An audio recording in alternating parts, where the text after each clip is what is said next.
자, 여왕벌과 일벌, 그리고 수퍼로 공이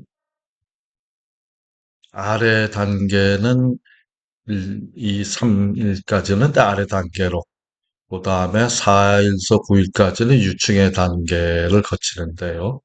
여기서 차이 나는 것은 유충의 단계에서 1, 2, 그러니까 하루 4일령, 5일령은 동일하게 로열제를 먹이는데, 그 다음부터는 음, 여왕벌의 경우는 계속 지속적으로 이제 로얄제를 어, 먹여서 그 다음에 번데기 기간을 거치는데 이 번데기 기간이 이 넉넉히 로얄제를 먹였기 때문에 아마 빨리 변태가 이루어질 것 같아요. 그래서 16 그리고 일본은 21일, 수포는 24일의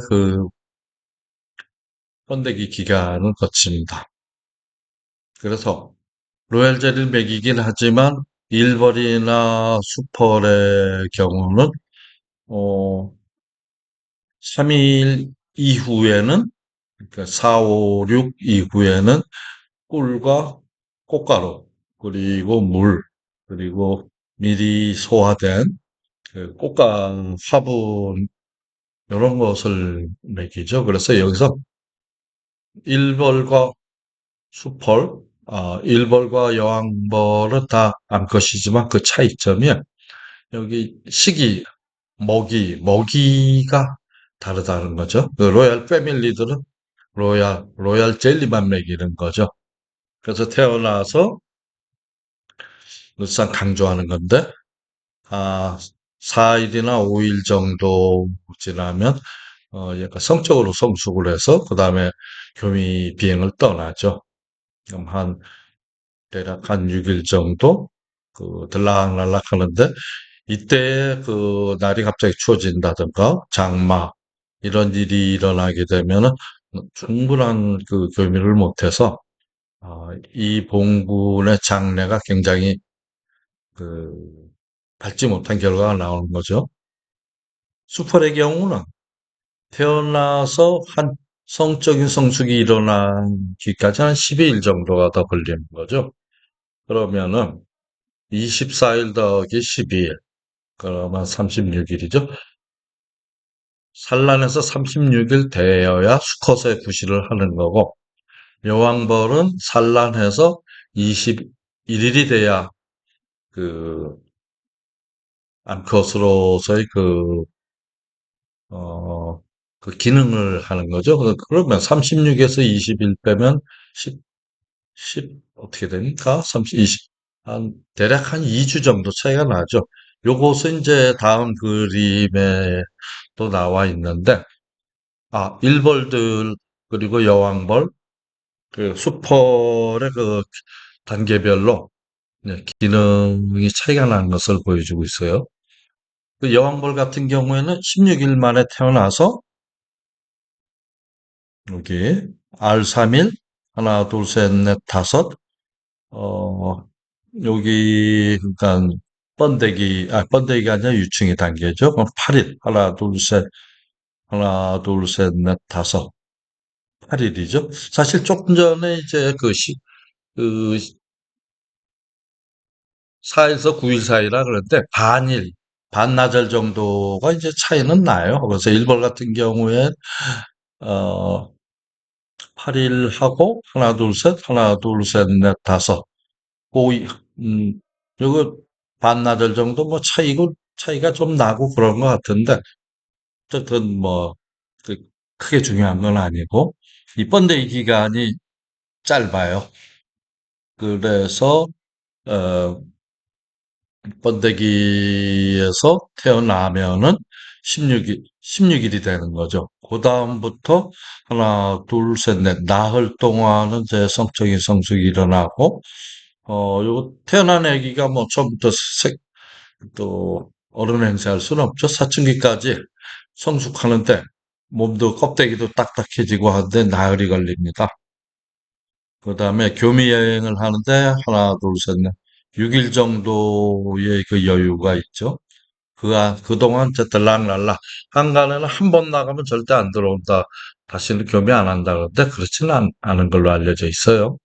그래서 날만 좋으면 계속 나가서 충분한 그 정자 교미를 해가지고 그 충분한 그 다양한 정자를 얻어 갖고 오는 거죠.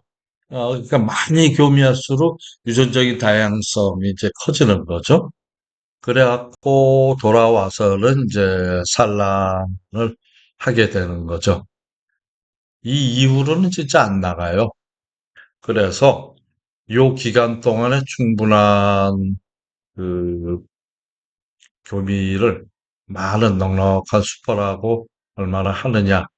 이게 이제 앞으로 이 여왕이 이끄는 이 봉군의 운명을 좌우하죠. 그래서 넉넉한 밭은 그 다양한 종류의 그 정자가 몸속에 저장돼 있다면은 이제 건강한 일벌들이 태어나게 되죠. 그러면 이제 그 다음부터 여기서 태어 여기서부터의 이 사이클은 일벌의 사이클하고 똑같죠. 그래서 일벌이 이렇게 태어난다는 거죠. 일벌은 태어난 다음에 바로 꿀을 따러 가는 건 아니고요. 그 일령별로 처음에 태어난 애들은 어리고 그러니까 청소나 좀 하고, 그다음 조금 철든 놈들은 이제 쉬운 애들, 나이 든 동생들 좀 관리하다가 이제 얘들이 이제 성숙이 되면은 로얄 젤리도 만들어내고 왁스도 만들어내고 그 단계를 거칩니다. 그러다가 이제 외압골이 돼서 나가서 이제 꿀이나 화분, 뭐 프로폴리스 이런 걸 채취하죠. 이게 이제 일벌의 일생이 이제 사이클이 돌아가는 거죠. 수펄이라는 놈은 그 등치도 커가지고 이 번데기 기간이 좀 길어요.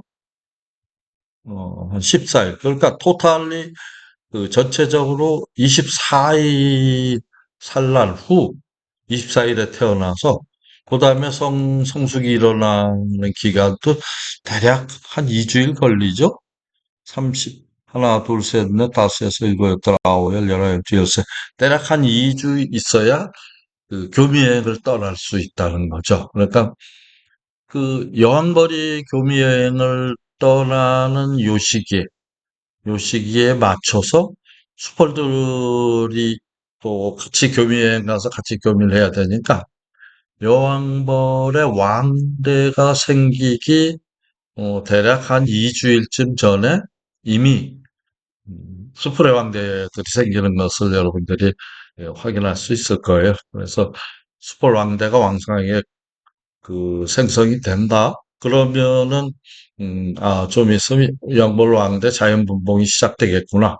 분봉이 시작되고 왕대가 생기고 자연 분봉열이 일어난다는 것은 그 벌이 그만큼 건강하다는 뜻이에요. 왕대도 못 만들어? 그럼 뭔가 그 증식을 할 봉분이 늘어날 그 세력에 도달하지 못했다. 그렇다면 그게 좋은 게 아니라 약한 거죠. 다만 그런 건강한 걸 유지하면서 목을 놓치지 않게 그 양봉을 관리하는 것이 이제 실력 있는 양봉가가 되는 거죠. 자, 그래서 제 강의 중에 여러 번 반복해서 나오는 건데, 에, 산란을 하고 3일 후에 그 부화를 해서 4일에서 한 10일까지 그 유충이 자라면은 이제 번데기가 되기 위해서 어, 그 과정 중에 요 위에 그 벌집을 덮게 됩니다. 그러니까 봉판을 하는 거죠. 봉개라고 표현도 하는 것 같은데 밀개라 그러나? 봉개. 밀개는 꿀을 덮는 거구나. 캐핑을 하게 되면 11일서 20일간 사이에 얘들이 변태해서 결국 그 산란 후 21일째에 새로운 벌이 태어난다. 근데 이 뚜껑은 뭘로 덮느냐? 왁스로 그냥 덮어버리면 얘들 숨 막혀서 죽겠죠? 산소 부족. 그래서 왁스하고 꽃가루하고 섞어서 덮는단 말이에요. 그러면 그 사이에 아주 미세한 그 기공이 생겨서 영어로 뭐 포러스 믹스처 왁스 앤드 폴렌이라 그래갖고 공기가 통하는 거죠. 이런 원리가 있기 때문에 응애 잡을 때 개미산, 휘산을 시키게 되면은 이 번데기 속에 있는 왁스 그 응애 찐득이도 컨트롤할 수 있다 하는 그 이유가 이런 원리죠. 그 다공성의 왁스막으로 덮여 있기 때문에 그것이 가능한 거죠. 그래서 태어난 놈은 음, 3주, 3주 동안은 이제 아내 일을 해요. 청소하고 그 동생들 걷어먹이고 밖에서 가져온 꿀은 받아다가 그 렉타를 받아다 꿀로 만들고 저장하고 그러니까 안살림을 하는 거죠. 그리고 이제 삼주가 지나면 이제 밖에 나가서 꽃가루도 따오고 하는데 이 기간은 차이가 많습니다. 그 꽃이 많이 펴서 막 정신없이 과로할 때도 좀 일찍 죽고 그냥 넉넉하게 그냥 평상시하고 비슷하다 그럼 요것도 한 3주 정도 살게 돼요. 그래서 꿀- 꿀벌은 유충에서 산란해서 태어날 때까지 3주가 걸린다. 그러면 태어난 놈들이 밖에 나가서 꿀을 따고 채집 활동할 때까지 3주 동안은 또 내부 집안일을 한다. 그다음에 일반적으로 나가서 한 3주의 기간 동안에 에, 여러 가지 수집 활동을 한다. 이게 이제 일반적인 꿀벌의 일생입니다. 좀 더 자세하게 나와 있는 것을 보면은 이 그래프는 여기 인용 사이트를 제가 적어놓지 음, 다음에 적어놔야겠네요. 그 보면 1일서 3일 사이에 아래 단계에서 3일 이후에 유충이 되고 9일 이후에 번데기 과정을 거쳐서 그다음에 이제 태어나게 되죠. 이걸 이제 내역벌이라고 하는데 이 녀석들이 되게 청소하고 꽃가루를 먹고 하는 일령이 1일령, 2일령이 되겠고요. 그다음에 조금 제철들 좀 비교적 관리하기 쉬운 그 다 큰 동생들, 조금 나이 든 유충들을 이제 관리하는 시기가 3일령, 4일령, 5일령이 됩니다. 6일령이 되게 되면 내부 장기들이 성숙하기 때문에 그 로얄 젤리를 만들 수 있는 턱밑샘이나 하인두선이 발달해서 로얄 젤리가 나와요. 그럼 그 로얄 젤리로 아주 어린 동생들을 키우는 거죠. 또 일부는 시녀 역할을 하면서 여왕벌을 따라다니면서 여왕벌한테 로얄 젤리를 공급하는 그런 연령이 됩니다. 대개 12일령에서 17일령 사이에는 꿀을 받아서 그 숙성을 시키고요. 졸이고 그다음에 이때에 이제 왁스선이 발달했기 때문에 왁스를 뽑아내서 집을 짓는다는 거죠.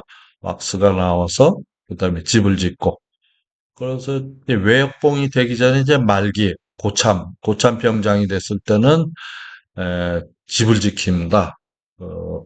그래서 집지키벌이 한 18일에서 21일령 사이가 되고요.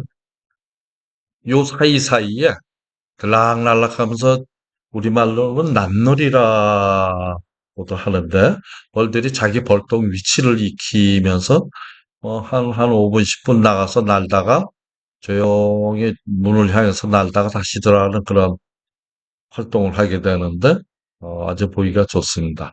그 이후에 이제 외역을 하면서 그러니까 넥타를 따오고 꽃가루를 수집해오고 프로폴리스, 물 이런 거 수집해가지고 이게 우리 가정으로 치면 아빠 같은 경우고 요거는 엄마나 뭐 형들, 언니들, 누나들 같은 경우 요것들은 이제 애기들이죠.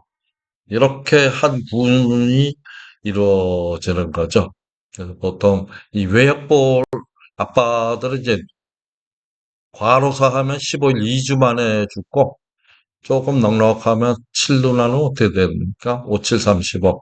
5주, 6주 정도도 살 수 있다. 일을 얼마나 고달프게 하느냐에 따라서 수명이 바뀌어요. 그래서 겨울같이 아무 일도 안 하는 애들은 그냥 이 상태에서 외역봉 상태라기보다도 이 내역봉의 상태가 다음 단계 넘어가지 않고 유지되는 거죠. 그래서 심지어는 거의 근 1년까지도 살기도 해요. 그래서 이 겨울을 이제 가만히 일도 안 하고 있으니까 수명도 길고 이제 겨울을 나서 봄에 다시 이 사이클이 또 시작되는 겁니다. 그래서 일반적으로 이렇게 외역봉이 된다 하면은 어, 그 내역봉이 하는 일들, 뭐 왁스를 분비한다든가, 로얄젤을 분비한다든가 하는 그 기능이 퇴화되죠. 그런데 이 분봉해서 나가서 이제 새로 집 짓는 애들을 보면은 이런 기능들이 다시 또 새로 시작. 그러니까 외역봉이 내역봉의 생리 상태로 돌아가는 그런 현상이 일어나게 됩니다. 이 부분에 대해서 이제 공부할 것이 많이 있지만 다음에 기회가 되면 또 이야기하도록 하겠습니다. 그래서 보면은 우리가 보통 볼통 내부에 산란된 상태를 보면 알을 낳죠. 바짝 쓴 거는 1일령, 2일령, 3일령 때 딱 쓰러져 있습니다. 그 다음에 이제 요것들이 로얄 유충으로 자라라고 로얄젤을 퍼주면은 이 밥 속에 푹 잠겨서 이제 뭐 무럭무럭 크게 되는 거죠. 어, 이런 거를 이제 우리가 실제로 양봉을 하면서 이제 관찰할 수가 있어요. 그래서 오늘 실습은 이제 격앙판 설치를 하는 것인데, 그 실습장에 가기 전에 그 원리, 이론에 대한 이야기를 좀 했습니다. 특히 이 중에서 너무 오래된 소비들은 좀 한 2년 정도 쓰면 이제 버리고, 새 소초광을 쓰는 게 위생상 참 좋은 것 같아요. 그 다음에, 음, 오늘 수업은 이제 이걸로 마감하겠습니다. 예, 정수리 한방 쏘였는데 이틀 만에 이렇게 얼굴이 붓네요. 자, 감사합니다.